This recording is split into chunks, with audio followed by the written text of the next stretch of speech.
Yeah, thank you for that question. Dibia is a wise one. Onye bụ ọkaibe n'ihe gbasara knowledge. You know that, yeah? Enwere ụdị, this simple means master. It is when we dinta, the master of hunting. Dibia, master of home. Digi, master of farming. Yeah. So Dibia is master of knowledge. Now, I be our knowledge. Now, here na chekowala gebe na. Dibia who a wise one. Enyelo onyinye, for so many things, able an intermediary. Onye ga-anọ between mmụọ na mmadụ. Onye ga-enwe ike na mmadụ anya mara ihe bụ nsogbu ya. Mara etu ọ ga-esi wee zaa ụgbọ ọgụ.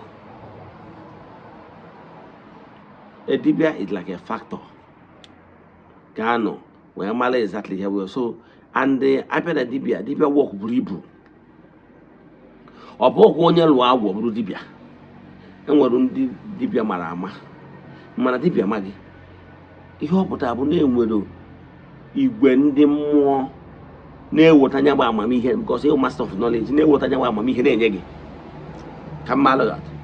I will only gabia nankiki. The butia. Amari hana oya. Amari hana. I said, wise one. No one na ebugari do no would each. Akoru jenenu, akoru jenana. No nya ka haji we juwese. I was a guy been a big. He gave me. You were Roger, Jemenu Quago. Jemero morning of Quago, where the Hodge was Hanon Coronia, when I every kid to go your example. Ne Mari Honaya. My name mal. Nahamala. He hang with the kime. He watch Orgia. You were Jen. Warrior Bodge. You were Joa. Ma, he had a moon or he etiaka has any etiacania. Where Joa. A Jochafa. How will he say okay? Get your batai fianca, get batanka near, go stabilize grow the person. Then, call a who's that. Then the key where cards and doors are actually. I got a temple, and whenever a bow and andoria.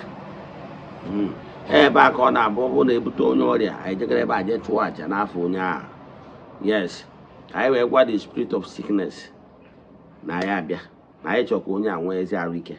Yenda ka ine so itu akosi abo na ime ha na etu for no ledia so dibia bo the master of knowledge ga-enwe ike consult spiritual forces here bụ ndị a na-enye knowledge kiri ha ga-eme ka e wee nwee chi dị mma n'ọnọdụ onye bịara nọ na n'ụgbọ afịa ma ọ bụ